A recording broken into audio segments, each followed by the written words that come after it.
Hello, I'm Sebastian. Welcome to 9 Trees podcast. Today, I will summarize and review the book. Deeper Than Money by Elise is a personal finance book that treats money as more than math. It positions financial decisions as deeply emotional, shaped by identity, relationships, trauma history, and the stories people absorb about what they deserve. Rather than focusing only on budgets and investing rules, the book emphasizes dismantling money shame and building self-trust so readers can take consistent action without spiraling into avoidance or perfectionism.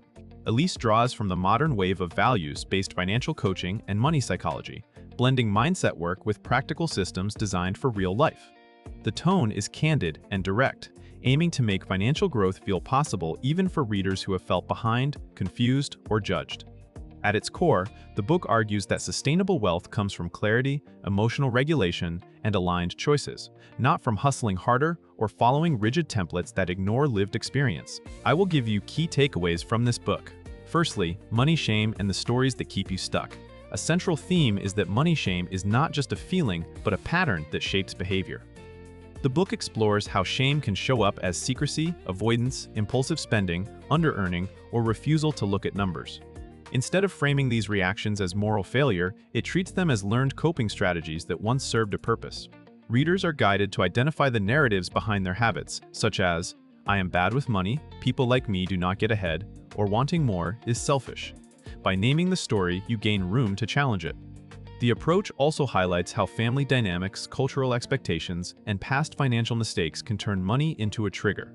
The goal is to separate identity from outcomes, so a bad month does not become proof of personal inadequacy.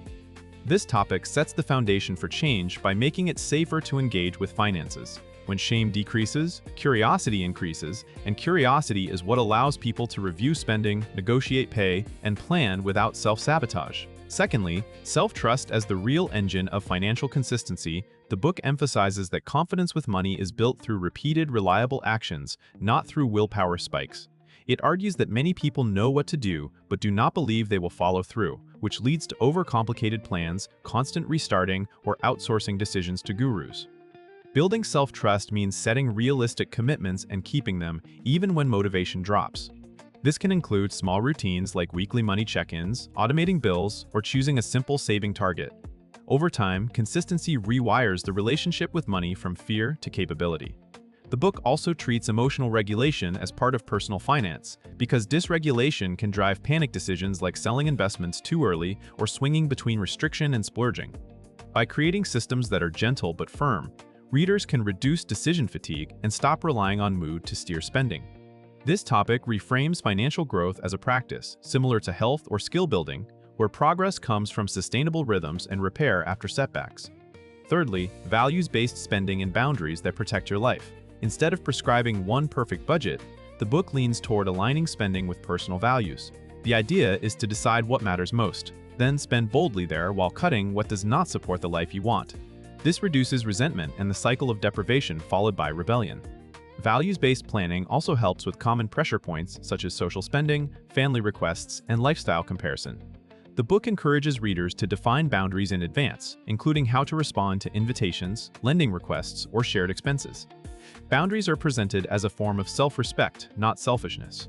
Practical implications include creating categories that reflect priorities, setting spending guidelines that match income reality, and building a buffer for irregular costs so the plan does not collapse when life happens.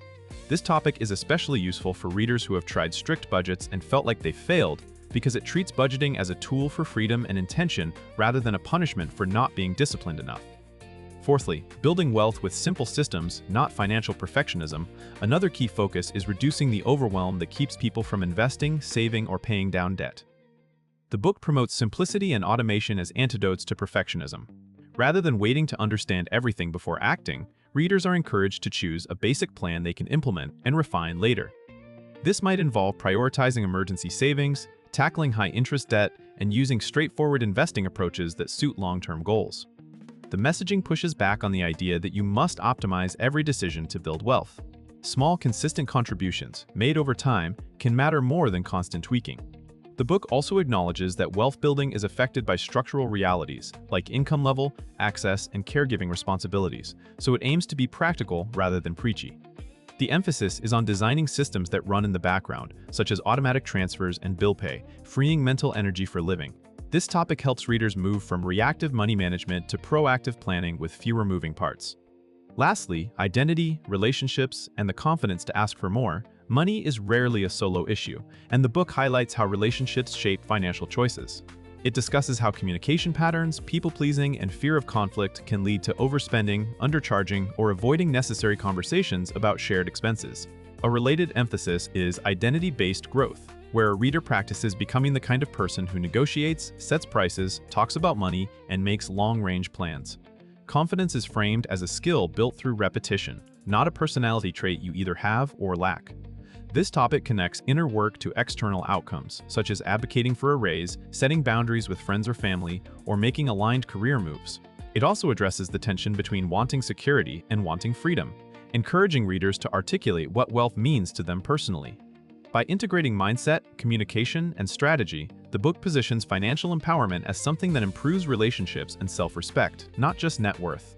In conclusion, this book is best for readers who feel anxious, ashamed, or overwhelmed about money even if they are smart and hardworking. It can also serve people who have tried budgeting and investing advice before but could not stick with it, as well as anyone who senses that their financial habits are tied to emotions, identity, or relationship dynamics.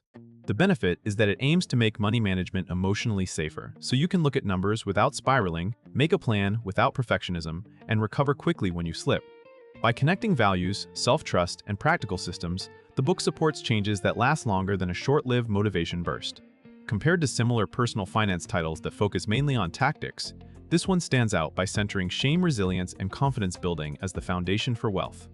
That perspective can reduce the stop-start cycle many readers experience and help them create routines they can maintain. If you want a finance guide that treats your humanity as part of the plan, it is a worthwhile buy.